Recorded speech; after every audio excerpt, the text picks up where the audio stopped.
Contract ಇದೆ, ನೀವು ರೋಡ್ಗಳನ್ನು ಯಾವ ರೀತಿ ಮಾಡಿದ್ದೀರಿ? ನಮ್ ಬಸ್ಗಳು ನಿಮ್ಮ ಟೋಲ್ ನ ಬಾಗಿಲ ಮುಂದೆ ಇದ್ದು ಯಾವ ರೀತಿಯಲ್ಲಿ ಕೂಡ ನಿಮ್ಮ ಟೋಲ್ ಅನ್ನು ಆಪರೇಟ್ ಮಾಡಲಿಕ್ಕೆ ನಾವು ಬಿಡುವುದಿಲ್ಲ.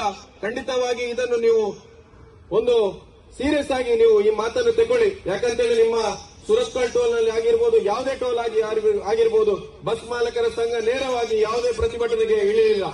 ಇಂಡಿವಿಜುವಲ್ ಆಗಿ ನಾವು ಹೋಗಿರ್ಬೋದು, ಆದ್ರೆ ಬಸ್ ಮಾಲಕರು ಏನಾದ್ರೂ ಈ ಪ್ರತಿಭಟನೆಗೆ ಕೈಗೊಂಡ್ರೆ ನಿಮ್ಮ ವ್ಯವಸ್ಥೆ ಅವ್ಯವಸ್ಥೆ ಆಗ್ತದೆ. ಮುಂದಿನ ದಿವಸಗಳಲ್ಲಿ ನೀವು ನಿಮ್ಮ ಎಚ್ಚರಿಕೆಯನ್ನು ಕೊಡ್ತೇವೆ. ಪ್ರತಿಭಟನೆ ಸಾಂಕೇತಿಕವಾಗಿರ್ತದೆ. ಮುಂದಿನ ದಿನಗಳಲ್ಲಿ ತಮಗೆ ಎಚ್ಚರಿಕೆಯನ್ನು ಕೊಡ್ತೇವೆ. ಈ ಟೋಲ್ ಖಂಡಿತವಾಗಿ ಮುಂದಿನ ದಿವಸಗಳಲ್ಲಿ ನಡೆಸಲಿಕ್ಕೆ ಖಂಡಿತವಾಗಿ ಬಸ್ ಮಾಲಕರ ಸಂಘ ಬಿಡುವುದೇ ಇಲ್ಲ. ಯಾಕಂತ ಹೇಳಿದ್ರೆ ತಾವು ಮಾತೆತ್ತಿದ್ರೆ ಕಾಂಟ್ರಾಕ್ಟ್ ಇದೆ, ಅದು ಇದೆ, ಇದು ಇದೆ, ಪೇಪರ್ ಇದೆ ಅಂತ ಹೇಳಿ ಮಾತಾಡ್ತೀರಿ. ನಿಮ್ಮ ಟೋಲ್ ನಲ್ಲಿ ಯಾವ ರೀತಿ ಕಾಂಟ್ರಾಕ್ಟ್ ಇದೆ, ನೀವು ರೋಡ್ಗಳನ್ನು ಯಾವ ರೀತಿ ಮಾಡಿದ್ದೀರಿ? ನಮ್ದೇ ಇಲ್ಲ. ಅದಕ್ಕೆ ನೀವು ನಿಮ್ಮ ಅಗ್ರಿಮೆಂಟ್ ಕಾಪಿಯಲ್ಲಿ ಇಲ್ವಾ? ಅದು ಸರ್ವಿಸ್ ರೋಡ್ ಬೇಕಂತೇಳಿ ಆ ಅಗ್ರಿಮೆಂಟ್ ಕಾಪಿಯಲ್ಲಿ ಇಲ್ವಾ? ಅದನ್ನೆಲ್ಲ ಬಿಟ್ಟು ಮಿನಿ ಬಸ್ಗೆ ಇಡೀ ದೇಶದಲ್ಲಿ ಇರುವಂತಹ ಕಾನೂನನ್ನು ಈ ಯಜಮಾನಿ ಟೋಲ್ ನಲ್ಲಿ ನೀವು ಹಾಕಿದ್ದೀರಿ ಅಂತ ಹೇಳಿದ್ರೆ ನಿಮ್ಗೆ ಖಂಡಿತವಾಗಿ ನಮ್ಗೆ ಧಿಕ್ಕಾರ ಇದೆ. ಆದ್ರೆ ಇವತ್ತು ನೀವು ಮನವಿಯನ್ನು ಕೊಡ್ತೇವೆ, ಸಾಂಕೇತಿಕವಾಗಿ ಮನವಿಯನ್ನು ಕೊಡ್ತೇವೆ. ಮುಂದಿನ ದಿವಸಗಳಲ್ಲಿ ಈ ಸಾಂಕೇತಿಕ ಪ್ರತಿಭಟನೆ ಇರುವುದಿಲ್ಲ. ಖಂಡಿತವಾಗಿ ನಿಮ್ಮ ಟೋಲ್ ನ ಮುಂದೆ ಬಸ್ಗಳನ್ನು ನಿಲ್ಲಿಸಿ ಖಂಡಿತವಾಗಿ ನಮ್ಮ ಶಕ್ತಿ ಪ್ರದರ್ಶನವನ್ನು ಮಾಡಲೇಬೇಕಾಗ್ತದೆ. ನಮ್ಮ ಎಲ್ಲ ಬಸ್ ಮಾಲಕರು ನಮ್ಮೊಟ್ಟಿಗೆ ಇದ್ದಾರೆ ಅಂತ ಹೇಳುವ ಒಂದು ಮಾತುಗಳನ್ನು ಹೇಳಿ ನಾನು ನಮ್ಮ ಕರಾವಳಿ ಬಸ್ ಮಾಲಕರ ಸಂಘದ ಅಧ್ಯಕ್ಷರಾದ ರಾಘವೇಂದ್ರ ಭಟ್ರು, ಅದೇ ರೀತಿ ಕೇಂದ್ರ ಬಸ್ ಮಾಲಕರ ಸಂಘದ ಅಧ್ಯಕ್ಷರಾದಂತಹ ರಾಜವರ್ಮ ಬಳ್ಳಾಳ್ ಇವರ ಹತ್ರ ಈ ಮನವಿಯನ್ನು ತಾವು ತಗೊಳ್ಬೇಕು. ಆದ್ರೆ ಮುಂದಿನ ದಿವಸಗಳಲ್ಲಿ ಇದು ಕಾಗದವಾಗಿ ಇರುವುದಿಲ್ಲ. ಖಂಡಿತವಾಗಿ ನಾವು ನಮ್ಮ ಶಕ್ತಿ ಪ್ರದರ್ಶನ ಮಾಡ್ತೇವೆ ಅಂತ ಹೇಳುವ ಒಂದು ಮಾತನ್ನು ಹೇಳಿ ನಾವು ಯಾವ ರೀತಿ ಡಿಸಿಷನ್ ತಗೊಳ್ತೀರಿ ಗೊತ್ತಿಲ್ಲ. ಸಂಖ್ಯೆ ನೋಡ್ಬೇಡಿ, ಒಮ್ಮೆ ಮಾರ್ಗದ ಕಡೆ ನೋಡಿ.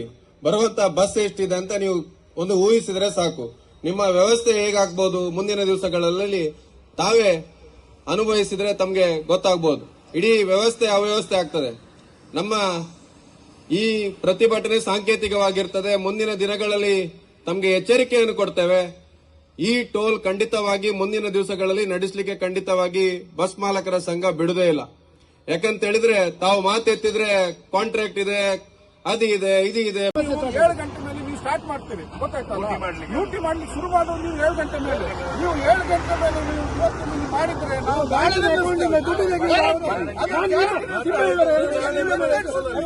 ಕೆಪಾಸಿಟಿ ಇಲ್ಲ ಅಂತ ಪ್ರತಿಭಟನೆ ಮಾಡಿದ್ದೇವೆ. ಯಾರೊಬ್ಬ ಲಾರಿ ಅವರನ್ನು ಮಾಡಿದ್ರೆ ಅವರಿಗೆ ಪ್ರತಿಭಟನೆ ಮಾಡ್ತಾರೆ.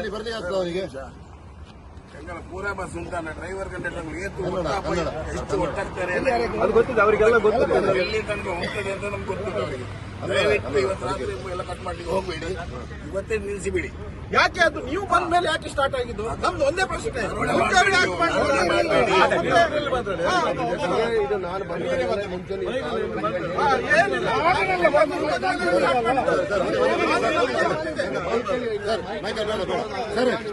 ಸರ್ ನೀವು ಅಗ್ರಿಮೆಂಟ್